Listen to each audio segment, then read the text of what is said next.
Uh, so, uh, it's been a while since we did the bi-weekly live last time, and there has been a number of changes. Some of them are good, and some of them are not so good. However, we try to be positive.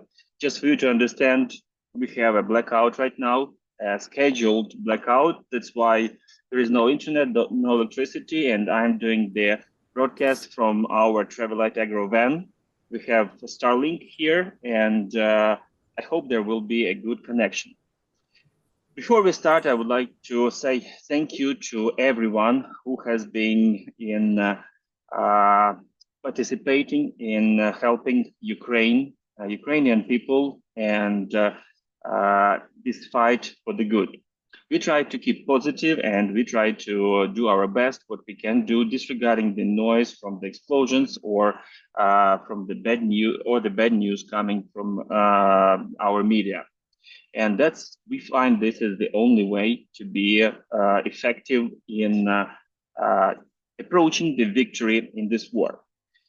I would like to say that since the beginning of the full-scale invasion, the interest and the sympathy to Ukraine and to the people here, to what's going on here, has shrinked very much.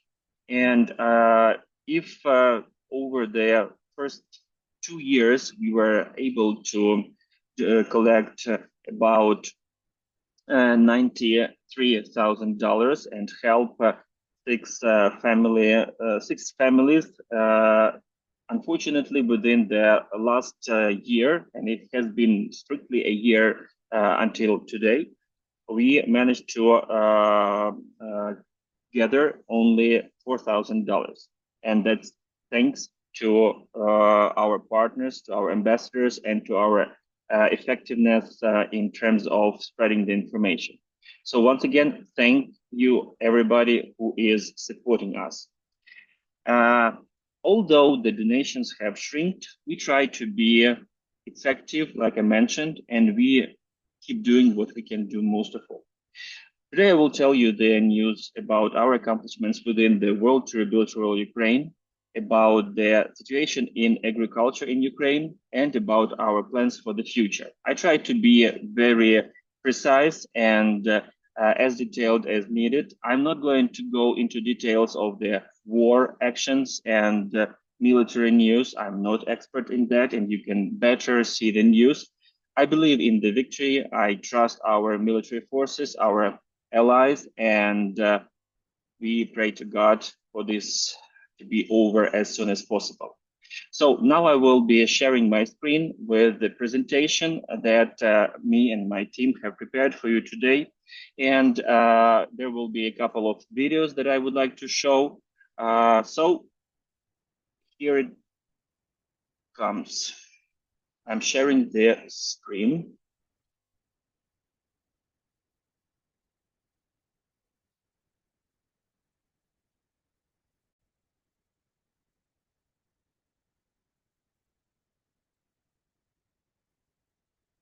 Okay, so now you can see the screen. First of all, here is our team. It has not changed. Majority of us are in Ukraine with our families. We are doing the commercial part of our job in order to earn for living, and we keep finding time and efforts, sharing our efforts to provide the aid to those who are much more in need for our help than we are, those who have been less lucky in this war. So as I mentioned, until today, we have generated $96,700. As I told that the donations have shrinked as the news about Ukraine are less sympathetic and more critical on the media worldwide. I've been traveling in Europe, in the United States, and I've noticed this radical change. Unfortunately, this situation has not changed for the people who are in the fields, directly in the battle and in the agricultural fields. That's why we will not give up until the very last household of the family farm is rebuilt.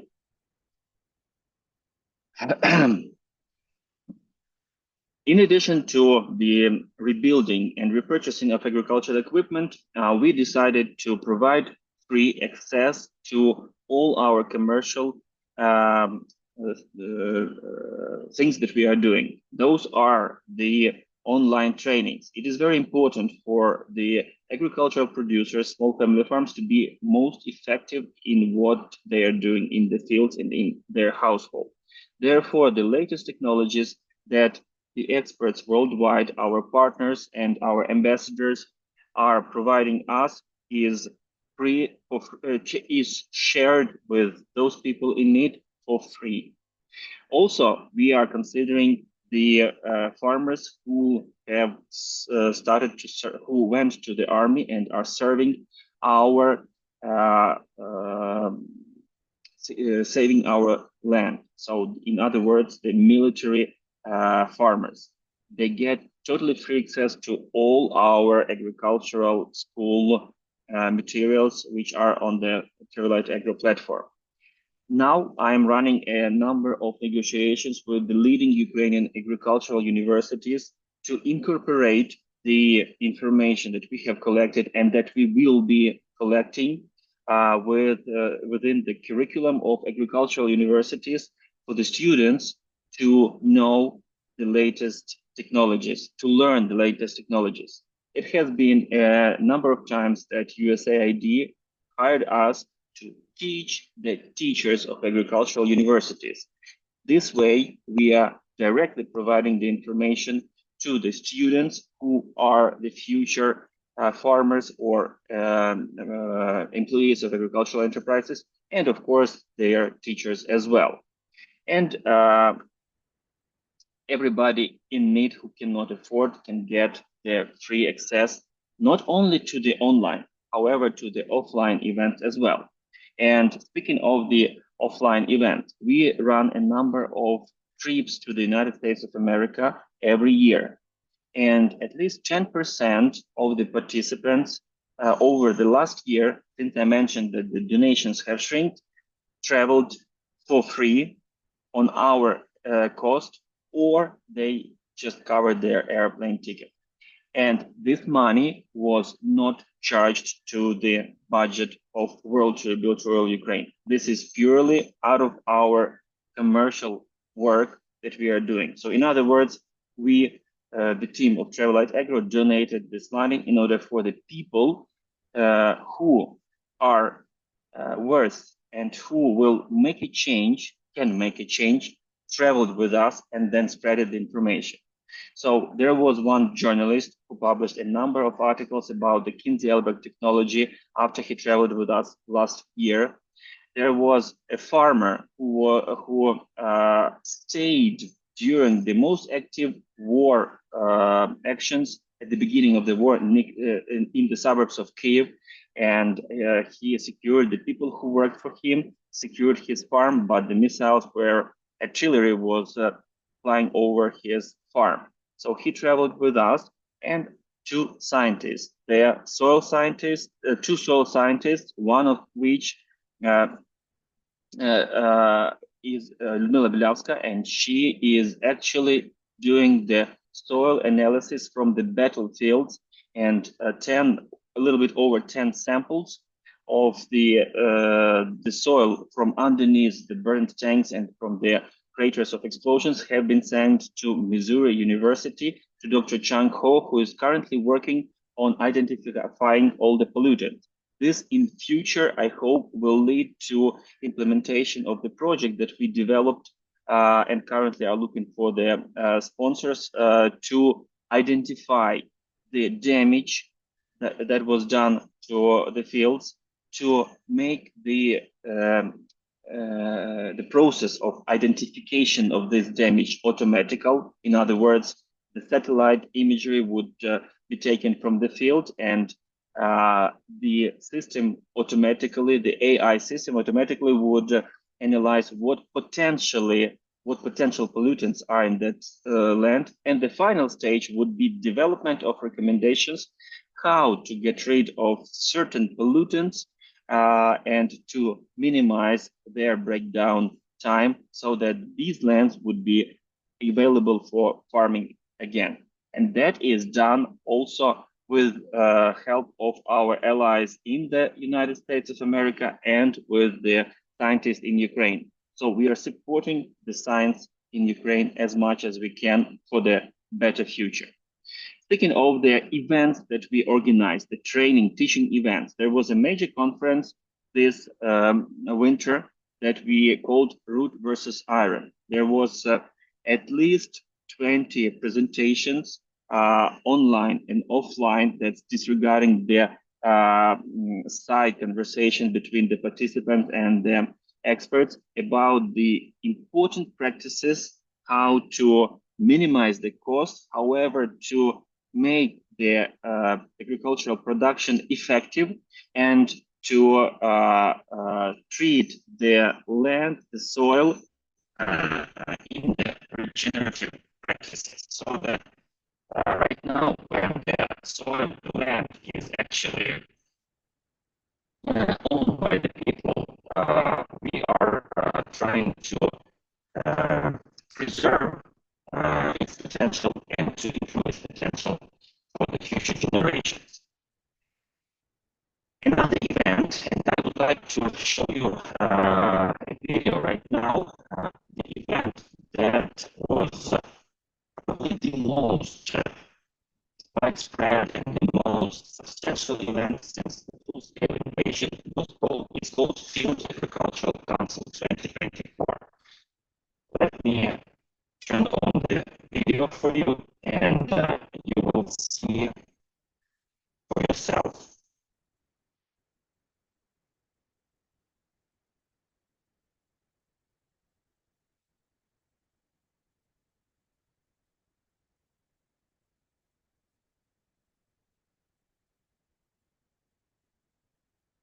Ukrainian farmers are collaborating with American colleagues, in particular with experts in agronomy, soil science, and microbiology. A team of agriculture experts from the United States, Germany, and New Zealand spent half of July doing comprehensive analyses in fields across Ukraine to identify problems or deficiencies in technological maps. The event was organized by Travelite Agro. This team of professionals is an expert in organizing business tours and other international training projects for agribusinesses. This year, me and my team, we have conducted the unique event that is called Field Agricultural Council. The idea is the same like in the medical institutions. The Council of Experts, in this case agricultural experts, is coming to Ukraine, visiting 9 farms, each of them providing 3 of their fields for observation, and analyzing the issues and the causes of those issues, just like as well as providing recommendations at the end. Trenches were dug in the fields for a detailed analysis of the soil, root system, and above-ground parts of plants. It offered an insight into agronomic problems and helped to develop strategies for their control and preventative management. I am sure this visit will change our perception to farming. Experts are focusing on aspects of soil management that we never thought about before. This is a completely different approach. We will follow the recommendations and hopefully in a few years we will show our progress. The field tours were completed with a conference where foreign and Ukrainian experts briefed the participants on their observations. They presented in-depth analyses of the problems and damage thresholds observed in Ukrainian fields and offered theoretical and practical recommendations for solving them and preventing such issues in the future. I would have to count since 2015 until COVID once or twice a year. How much worse is our soil from the standpoint of compaction? How much worse is your soil from compaction from the U.S.? No. Not worse? No, not really. Soil makeup and compaction, when we look at the makeup of the soil, that actually determines how much compaction we're going to have to deal with. This soil doesn't total 80%. This soil has 45% calcium and 40% magnesium. That's 85%. So if we just get rid of 5% of the of the magnesium, then do we have a perfect soil? No, that only gets it down to 35. For some experts, like Mr. Kinsey, it is not the first time in Ukraine, including Dr. Stephen Van Vliet, a research agronomist at McGregor. He works with several companies on a regular basis. And Alan Perry, a member of the American Society of Agronomy, consults one of the largest potato growers in Ukraine. So I've been here this is my 12th time coming to Adjun. And what is interesting in the changes, mainly I see the hunger of the Ukrainian team, wanting to learn, wanting to change. I see some of the changes I've seen, and they have actually changed to do up to better soil management practices. Do they have a long ways to go? Absolutely. But they're constantly wanting to learn, constantly change, and making things better for them. That's what they usually don't learn. This event is especially important for Ukrainian farmers. We see this event as a very strong support to the agricultural industry, which Russia has been trying to kill, knowing that this is the number one budget forming industry. And also this is a very bright and powerful sign to everybody abroad that is made by those who, disregarding the recommendations of their embassies, came physically to Ukraine, circled its western and central part. At some fields there were even the anti-missile systems standing on the neighboring fields just to secure that the team of experts will not be hurt. We didn't have any situations when they needed to shoot, however, the security was at place. So the sign is very sound. The West supports Ukraine, and we will win this war. Thank you very much to the experts.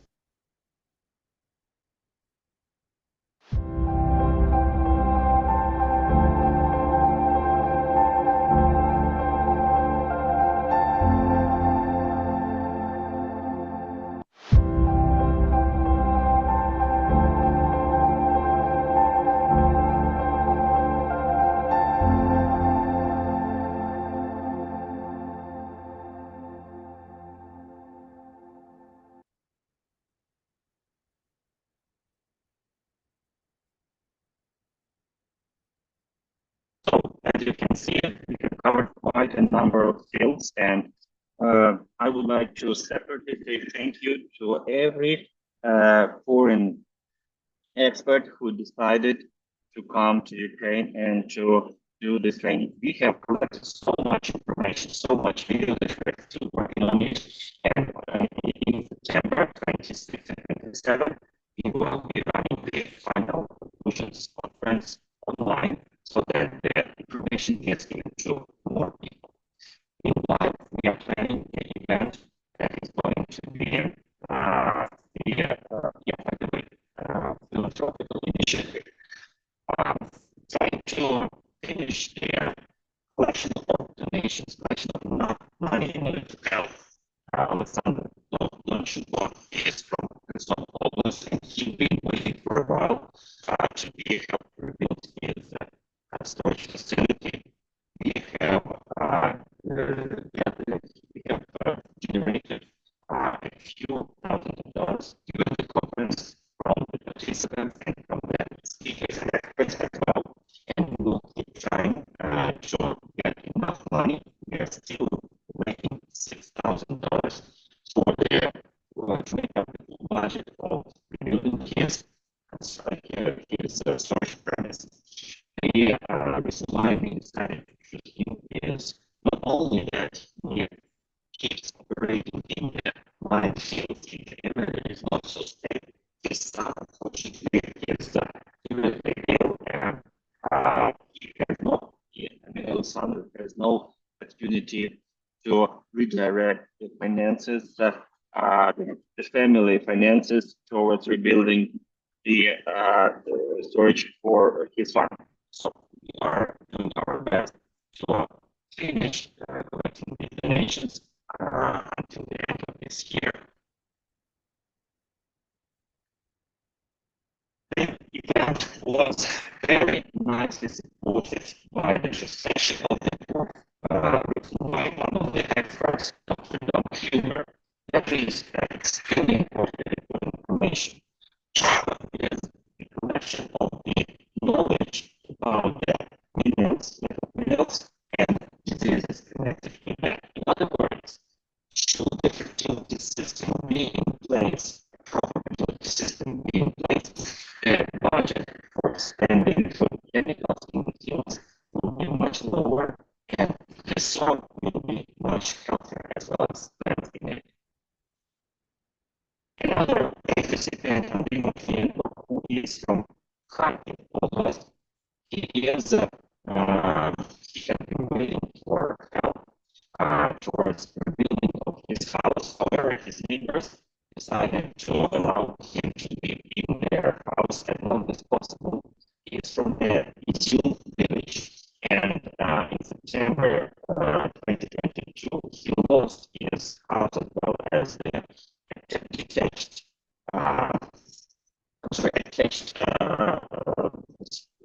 farm place or barn with animals due to the tank explosion. The tank hit the house and then exploded.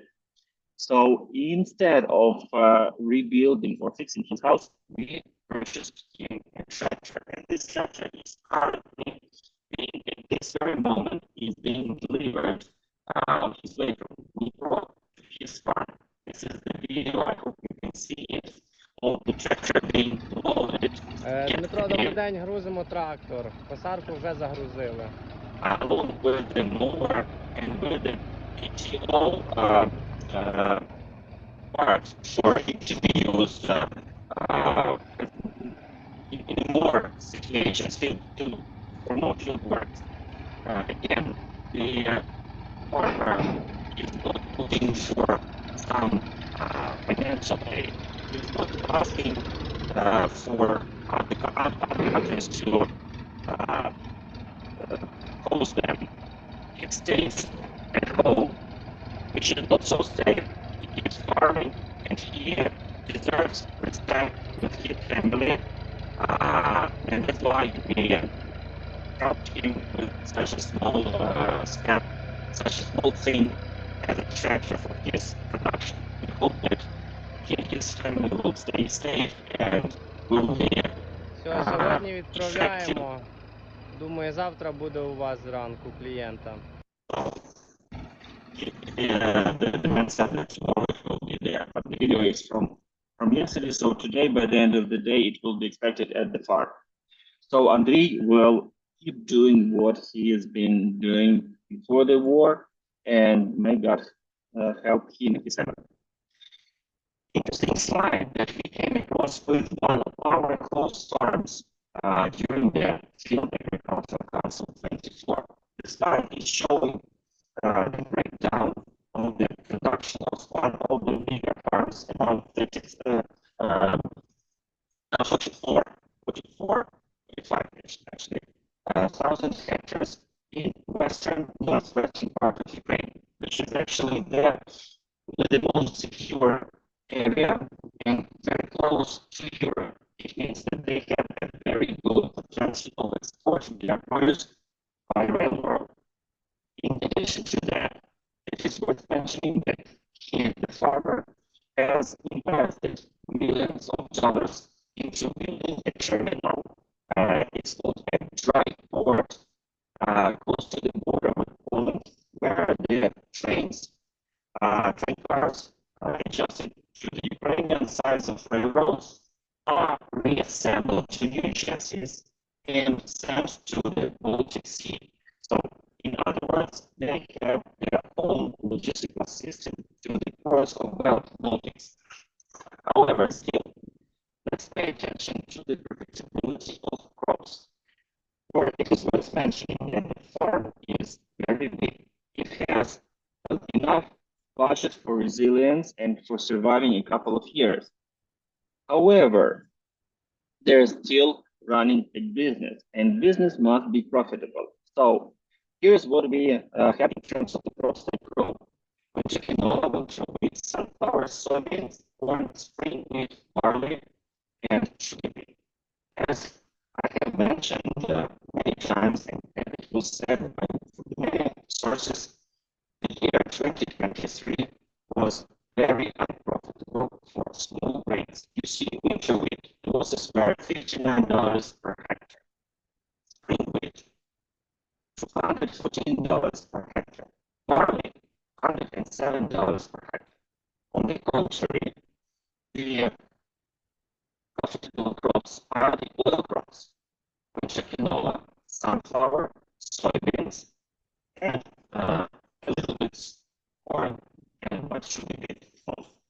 So, in other words, the crops that have the potential to be processed within the country have much higher profits rather than the crops that are all exported to other countries. That's why the topic of processing as a value adding for Ukrainian farmers who are reasonably bigger is number one interest for us. This fall, Select Agro, along with Rotary Industrial Ukraine, we are going to conduct 4 trips. We have a plan to conduct 4 trips, educational trips, one of which is going to be on processing. In February, we had the first, the pioneer, so to say, trip on processing. It was a success. This information that we gathered needs to be spread throughout Ukraine. Therefore, we will definitely have an actual participant in a group of farmers who are willing to invest into Ukrainian, into their business located in Ukraine, so that it becomes more resilient. And by the way, this very farmer whose chart I have on is already doing the investments like that. He has built during the war the most the most outstanding flour mill, and he is making his own bread and flour. Of course, it's still not enough to be very profitable because the total acreage of their wheat is much more than they can process. But this is the biggest flour mill and the newest flour mill in Ukraine. So now let's go into the numbers in agricultural industry. So August 23rd, Ukraine has, since the August 23rd, it is 1 year, Ukraine has been working on export without any corridor like it used to be signed with Turkey and with Russia. So in that case, we are securing our corridor ourselves, thanks to the allies. And I must say that now watching the backwards, I understand why the aid coming from abroad, what priorities it had. The first priority was to allow us export the food, secure the countries who need this for food from starvation, and also give Ukraine the possibility to have a profitable, more or less profitable industry. So since the new marketing year started in July, August of 24, we have sent abroad 6.4 million tons of grain. This is almost half more than the last season during the same time.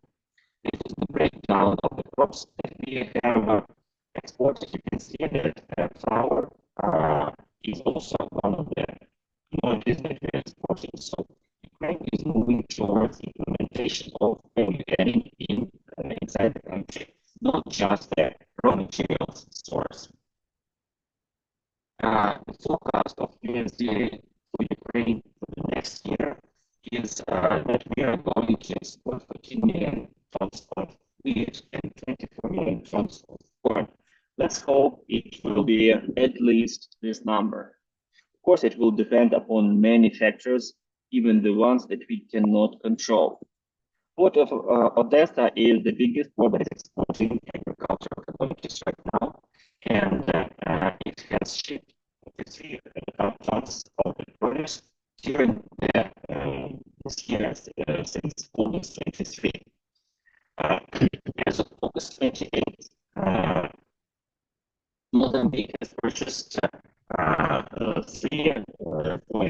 8,000 tons of corn and almost 20,000 tons were sent to Malawi as a part of the initiative named Grain from Ukraine. Let me remind you, Grain from Ukraine is another philanthropical initiative that is targeting the supply of key commodities to the countries who are at the edge of starvation, thus in this situation securing their safety and even making it happen under the war conditions in Ukraine. So harvest of 2024 has already started, and of course, first of all, we are harvesting the winter crops. As of August 23, and 1 week ago, the data is from 1 week ago, we have already harvested 32.02 million metric tons of the commodities. That would be almost 30 million metric tons of grains. That is a huge amount because totally we have, in the most successful years, we have harvested with all the commodities about 100 million tons. So now 1/3 of all the commodities is grain. The winter and the spring small grains. 3.4 million metric tons are oilseeds. Of course, there are much more to find: sunflower, soybeans. Here's the breakdown on the commodities that have been harvested. Planting right after harvesting winter crops, farmers start planting another round of winter crops. The acreage under planted crops is not so high yet. It's as of August 26. Only 11 regions of Ukraine have started planting, and it's only about 1/3 of actually 232,000 hectares. You to remind, we have 27 million hectares. We had, before the full-scale invasion, 27 million hectares under agricultural production. Now, according to our president, about 28% of our land is being occupied by Russian Federation. Therefore, we can speak of the total acreage of agricultural production shrinking also about 30%. Recently, we had another massive attack on Ukraine, and we have been using the F-16 airplanes, jets, like to say, to intercept the missiles. Unfortunately, the Russians are developing and upgrading their approach to attacking Ukraine. There has been a very good percentage of interception. However, some of the missiles and drones successfully hit their targets. So, a few examples. In my hometown, which is Luz, there has not been any attack since probably mid 2022, when Russians attacked Alek. It was actually in the fall when they attacked the electricity stations, electrical stations. During this attack, there was one drone that hit. It was not intercepted at all, so it was directly flying towards this location. It was a residential 5-story building almost in downtown of Lod. Thank God nobody died during that attack. However, there was one person who died in the suburbs of Lod at the electrical power station. It was not the generating station, it was the transforming station. However, it was not that supplied electricity for the whole city, and after attack, whole city was in blackout. Now we have fixed a number of rerouted electricity, and the blackouts are scheduled in event because there is a level of blackouts, unexpected or urgent blackouts and there is a scheduled blackout. So if you understand, in the best case scenario, we have about 50% of time, currently 60-50% of time, there is a blackout. Currently, I'm running this broadcast from the vent right here because there is no electricity and no internet other than the Starlink here. Let me remind you a little bit about the achievements of launch tribute for Ukraine. First step, actual recipient of our aid when we didn't have enough money to purchase something new. We found a new used tractor for Alexander Shefron, who is farming in Kiev region. We have after that also soil tested his samples in Perry Lab, and during the root versus iron conference, the consultant, your player, Carol Alexander, fine-tuned his fertility systems on the is more effective and the economy is better. The second was Irina Shevchenko. Her barn with animals was hit by the missile in March 2022. So the chicken, the pigs, and the barn was totally destroyed. We rebuilt the barn with the residential house for her because her house was also shredded for the damage of the explosion. Anna Kukosha, she is also opportunist with her 2000 problem in the suburbs of Kiev. She issued the agricultural council. The experts visited her and saw this house themselves, as well as actually the investors at the time were part of the experts team. Wrote tribute to early ambassadors, and so it was Stephen, Dr. Stephen Langley, and Dr. Charles Outlaw. She rebuilt the house from scratch for her and her family.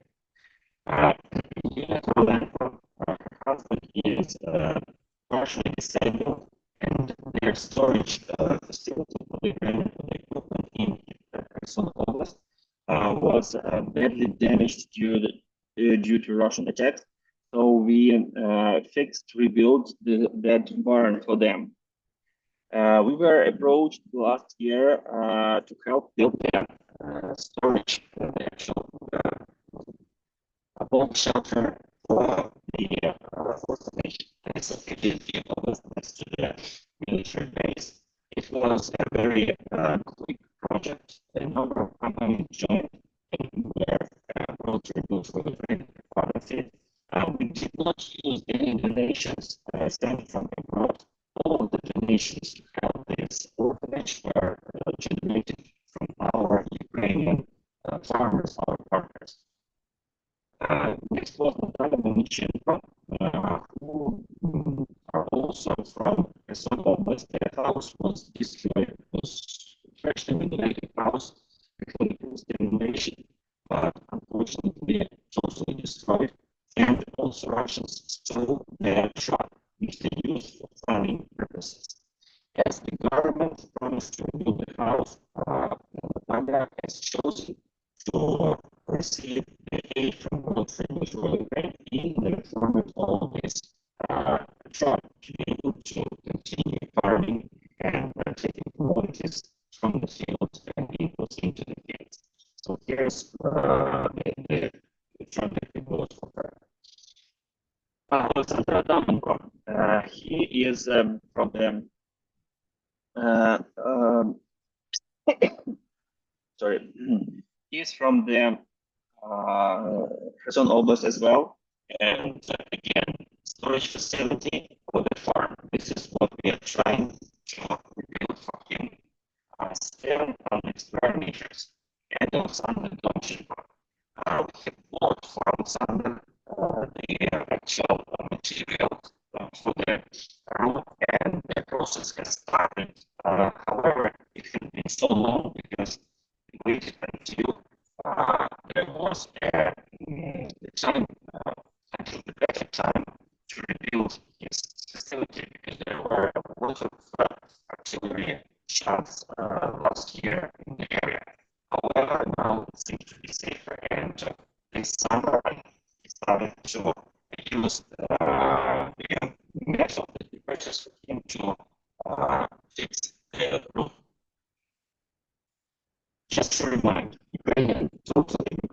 production is 70 million acres, which is 58 million hectares. About 20% of them are big corporations. We work with them very closely because all of the big players in this market depend upon their neighbors as well, and depend upon the general health of the industry. Therefore, once they learned from, thanks to our programs from the foreign experts, they spread this knowledge between the smaller farmers in the area. So they treat them not as the competitors, but as the farmers. Private farmers, they make up to 50% of land. They farm up to 50% of land. They are the farmers who have once generated small amount of money and will purchase their old collective farms and fix them, reorganize the business, and make it possible for them to be successful and profitable. And of course, the remaining 30% of land is still under operation of the small family farms. This is our key target. We're helping in rebuilding and repurchasing the agricultural equipment. So, should you be aware of anyone who is looking for a trusted partner in helping Ukraine, we are open to present all our accomplishments in details, to show all the papers and to provide all the context of the aid recipients, so that this prove that this money, unlike many other institutions that exist, this money is used for the purpose of helping these people directly.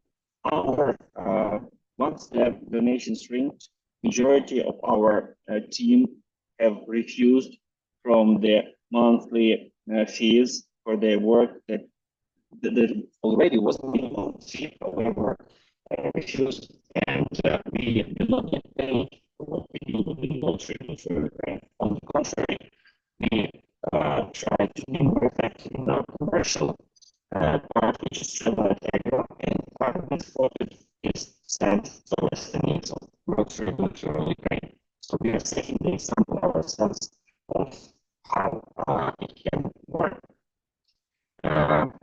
This is the number. These are the numbers that we have shown many times. What is the amount of produce produced by those small family farms who farm 30% of land? That will be it for today. I just wanted to ask you, spread this information as much as you can. We are looking already for the expert team for the Field Agricultural Council for next year. And work on this project will start since September, and the project itself will start in November. By so sadly, we plan to add another format which is going to be online, so that many of our partners who are not able to host experts in their farms due to close proximity to their front line will be able to give the consultations online.